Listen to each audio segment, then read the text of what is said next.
IAS.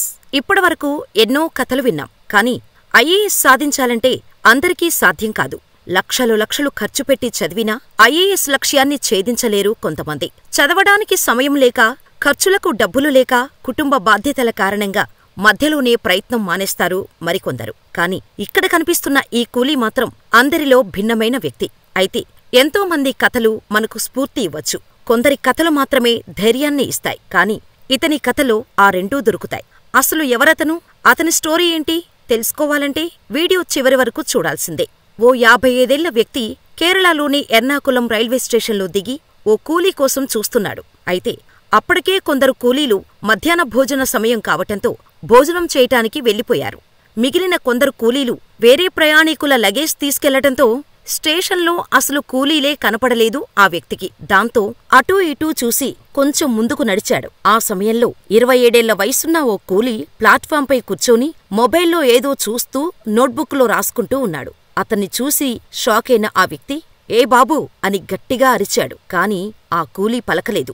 "ఏ కూలీ" అని పిలిచాడు. దాంతో ఆ కూలీ అతన్ని చూసి పరిగెత్తుకుంటూ దగ్గరకు వచ్చాడు. "సారీ సార్, మిమ్మల్ని గమనించలేదు. బాబూ అంటే ఇంకెవర్నో పిలిచారు అనుకున్నా" అన్నాడు. దాంతో "అవునా, సరే సరే" అంటూ తన లగేజీ కూలీకి ఇచ్చి "తీసుకురా" అని చెప్పాడు. దాంతో ఆ కూలీ లగేజ్ తీసుకెళ్లి ఆ వ్యక్తి కోసం వచ్చిన ఆటోలో పెట్టాడు. ఇక ఆ వ్యక్తి "డబ్బులు ఎంత బాబూ" అని అడిగాడు. "సార్, మీకు తోచినంత ఇవ్వండి సార్" అని సమాధానమిచ్చాడు. కాని ఆ వ్యక్తి మాత్రం "అదేంటయ్యా, కష్టం చేసింది నువ్వు. నీ కష్టానికి ఎంత ప్రతిఫలం దక్కాలి అనేది నువ్వే నిర్ణయించాలి. అంతేకాని ఇలా తోచినంతా ఇవ్వండి అంటే అది పద్ధతి కాదు" చెప్పాడు ఆ వ్యక్తి.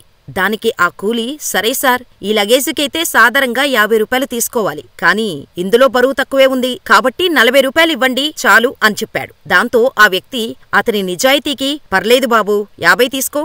ఇంకా భోజనం చేసినట్టు లేవు, కనీసం ఒక చాయ్ తాగు" అంటూ ఇచ్చి పంపించబోయాడు. అప్పుడే ఒక్క క్షణం ఆ కూలీని ఆపి "అవును బాబూ, ఇందాకే ఏదో మొబైల్లో చూస్తూ బుక్లో రాస్తున్నావ్, ఏంటది" అని అడిగాడు ఆ వ్యక్తి. "అదొక పెద్ద స్టోరీ సార్. నేను చెప్పడం మొదలు పెడితే మీ ప్రయాణానికి లేటవుతుంది. అసలే అలసిపోయి వచ్చారు" అని సమాధానమిచ్చాడు. దానికి ఆ వ్యక్తి "పర్లేదులే, చెప్పు" అని పట్టుబట్టాడు. "సరే సార్" అంటూ చెప్పడం మొదలుపెట్టాడు. అసలు అతను ఎవరు, ఏం చెప్పాడో తెలుసుకునే ముందు చిన్న రిక్వెస్ట్. మా వీడియోలు చాలా మంది చూస్తున్నారు కానీ మా ఛానల్ని సబ్స్క్రైబ్ చేసుకోవటం మర్చిపోతున్నారు. వీడియో చివరి వరకు చూసిన తర్వాత మేమిచ్చే ఇన్ఫర్మేషన్ నచ్చితే ఈ వీడియోని లైక్ చేయడంతో పాటుగా మా ఛానల్ని సబ్స్క్రైబ్ చేసుకుని పక్కనే ఉన్న బెల్ ఐకాన్ కొట్టేసి నోటిఫికేషన్ ఆన్లో పెట్టుకోండి. చివరిలో మీ అభిప్రాయాన్ని మాకు కామెంట్ చేయటం మాత్రం మర్చిపోవద్దు. ఇక వీడియో స్టార్ట్ చేసేద్దాం. "సార్, నా పేరు శ్రీనాథ్" అంటూ చెప్పడం మొదలుపెట్టాడు. "చిన్నప్పటి నుండి డిగ్రీ వరకు చాలా కష్టపడి చదువుకున్నాను. కానీ కుటుంబ ఆర్థిక పరిస్థితుల కారణంగా చదువుపై ఎంతో ఇష్టం ఉన్నా మానుకోవాల్సి వచ్చింది. కుటుంబాన్ని పోషించుకోవడానికి ఉద్యోగం కోసం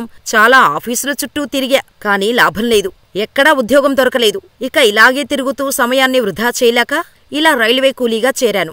దాదాపు 5 సంవత్సరాలవుతుంది. నాకు పెళ్ళై ఇప్పుడు ఒక కూతురు కూడా ఉంది. ఇంతకుముందు వరకు పగలు రాత్రి కష్టపడి రోజుకు 5 నుండి 600 దొరికేవి. కుటుంబాన్ని ఎలాగోలా నెట్టుకొచ్చా. కానీ ఇప్పుడు నాకొక కూతురు ఉంది. కూతురుని బాగా చదివించాలి, ఏ కష్టం లేకుండా చూసుకోవాలి, మంచి భవిష్యత్తు కల్పించాలి. అంటే దానికి నాకు ఇంకా ఎక్కువ డబ్బులు కావాలి. అందుకే ఐఏఎస్ పరీక్షల్లో ఉత్తీర్ణత సాధించాను. ఇంటర్వ్యూ కోసం ప్రిపేర్ అవుతున్నా. అదే సమయంలో మీరు పిలిచారు. బాబూ అని పిలిస్తే ఎవరినో అనుకున్నాను సార్. ఎందుకంటే అందరూ మమ్మల్ని కూలీ అనే కదా పిలుస్తారు.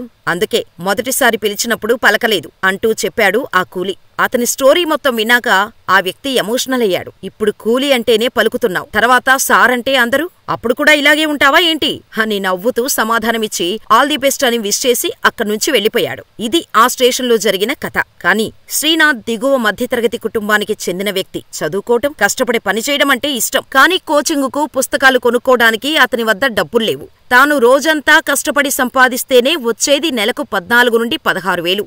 ఆ డబ్బులు కుటుంబానికి మరియు అప్పుడే 7.5 వయసున్న తన కూతురికి ఖర్చులకు సైతం సరిపోవటం లేదు.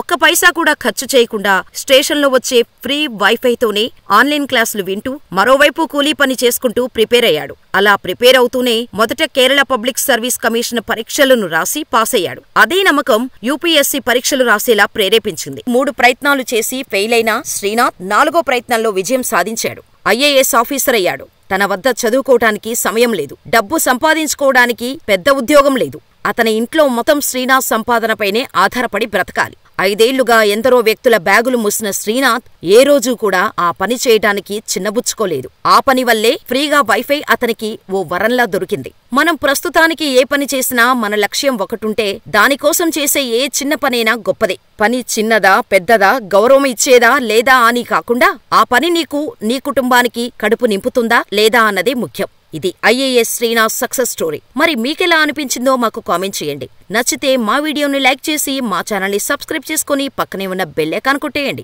మరో వీడియోతో మరో అద్భుతమైన వ్యక్తిగతతో మళ్ళీ కలుద్దాం. అప్పటి వరకు ఇక్కడున్న ఈ వీడియోలు కూడా చూసేసి మా వీడియోలు మరియు కంటెంట్ గురించి సలహాలు, సూచనలు ఏవైనా ఇవ్వాలనుకుంటే తప్పకుండా కామెంట్లో తెలియచేయండి. లేదా jmediateluguinfo@gmail.com కి ఈమెయిల్ చేయండి. మీ ప్రతి సలహాని, సూచనల్ని తప్పకుండా పరిగణలోకి తీసుకుంటాం.